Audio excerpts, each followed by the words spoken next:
জামাত ইসলামী সাবেক নেতা মীর কাশেম আলীর ছেলে মীর আহমদ বিন কাশেম আরমানকে জড়িয়ে ধরেছেন এক বিদেশি নারী।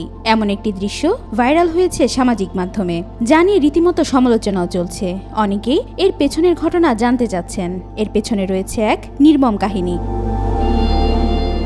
সম্প্রতি মার্কিন যুক্তরাষ্ট্রের মানবাধিকার কর্মী মেরি কেরি কেনেডির কাছে আয়নাঘরে বন্দি দশায় ৮ বছর কাটানোর দুঃসহ যন্ত্রণাময় দিনগুলোর বর্ণনা দিচ্ছিলেন মীর আহমদ বিন কাশেম আরমান। গত মঙ্গলবার কেরি কেনেডি তার সঙ্গে দেখা করতে গেলে আয়নাঘরের বিভীষিকাময় দিনগুলোর বর্ণনা দিতে গিয়ে মীর আহমদ কান্নায় ভেঙে পড়েন।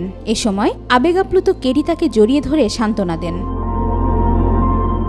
এ বিষয়ে প্রধান উপদেষ্টার প্রেস সচিব শফিকুল আলম তার ভেরিফাইড ফেসবুক পেজে একটি স্ট্যাটাস দিয়েছেন। স্ট্যাটাসে তিনি লেখেন, যখন কেরি কেনেডি আয়নাঘরে মীর আহমদ বিন কাশেমের সঙ্গে সাক্ষাৎ করেন, সেখানে তিনি অন্ধকার ও বন্দিত্বে কাটিয়েছেন দীর্ঘ ৮ বছর, তখন সেই মুহূর্তটি ছিল অত্যন্ত আবেগপূর্ণ।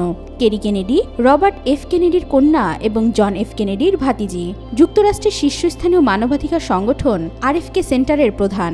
শেখ হাসিনা ১৫ বছরের দুর্নীতিগ্রস্ত ও দমনমূলক শাসনামলে বাংলাদেশের মানবাধিকার লঙ্ঘনের বিষয়টি আন্তর্জাতিকভাবে তুলে ধরতে তিনি নেতৃত্ব দেন।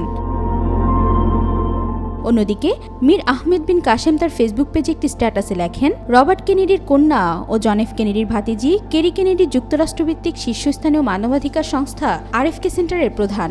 বাংলাদেশের তৎকালীন প্রধানমন্ত্রী শেখ হাসিনার ১৫ বছরের দুঃশাসন ও ব্যাপক মানবাধিকার লঙ্ঘনের বিরুদ্ধে আন্তর্জাতিক অঙ্গনে সোচ্চার ছিলেন তিনি। কেরি কেনেডির এই সক্রিয়তা ছিল একটি গুরুত্বপূর্ণ কারণ, যার ফলে যুক্তরাজ্যে প্রশিক্ষিত এই ব্যারিস্টার মীর আহমদ বিন কাশেম আয়নাঘরের মতো ভয়ঙ্কর বন্দিশালায় জীবিত থাকতে পেরেছিলেন।